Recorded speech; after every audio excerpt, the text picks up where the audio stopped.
किसी घने जंगल में गिद्धों का एक झुंड रह करता था। उनका पूरा झुंड एक साथ उड़ना भरते और साथ में ही शिकार करते थे। एक बार वो सभी उड़ते उड़ते किसी टापू पर पहुंच गए। वहां बहुत सी मछली और मेंढक रहते थे। उन्हें वह टापू बहुत अच्छा लगा। उसके खाने पीने और रहने की सारी सुविधाएं उस टापू पर मौजूद थी। सभी गिद्ध उसी टापू पर रहने लगे। अब उन्हें शिकार के लिए कहीं जाना भी नहीं पड़ता था। सभी बिना किसी मेहनत के भरपेट भोजन करते और उस टापू पर असल में जीवन जीने लगे। उसी झुंड में एक बूढ़ा गिद्ध भी रहता था। वह बूढ़ा गिद्ध यह सब देखकर बहुत परेशान रहता था। उसे अपने साथियों की आलस भरी दशा देखकर चिंता होने लगी। वो सभी गिद्धों को कई बार चेतावनी भी देता कि मित्रों, हमें फिर से शिकार के लिए उड़ान भरनी चाहिए ताकि हम अपना शिकार करने की कला को और भी मजबूत बनाए रख सकें। अगर ऐसे ही आलस करें तो एक दिन हम शिकार करना तक भूल जाएंगे।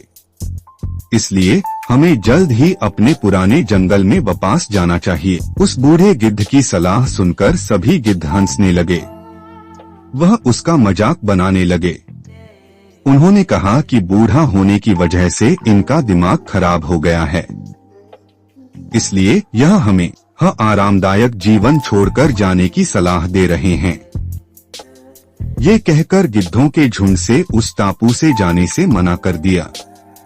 इसके बाद वह बूढ़ा गिद्ध अकेले ही वापस जंगल में लौट गया। कुछ दिनों के बाद उस बूढ़े गिद्ध ने सोचा कि बहुत समय हो गया, चलो उस टापू पर जाता हूँ और वहाँ पर अपने सगे लोगों और दोस्तों से मिलकर आता हूँ। वह बूढ़ा गिद्ध जैसे ही उस टापू पर पहुँचा, वहाँ की हालत देखकर वह हैरान रह गया। वहाँ का दृश्य बहुत भयावह था। उस टापू पर मौजूद सभी गिद्ध मर गए थे। वहाँ पर सिर्फ उनकी लाशें ही पड़ी थी। तभी उसे कोने में एक घायल गिद्ध दिखाई दिया। वह उसके पास गया और वहाँ की हालत के बारे में पूछा। उसने बताया कि कुछ दिन पहले इस टापू पर चीतों का एक झुंड आया था, जिन्होंने उन पर हमला कर दिया और सबको मार दिया।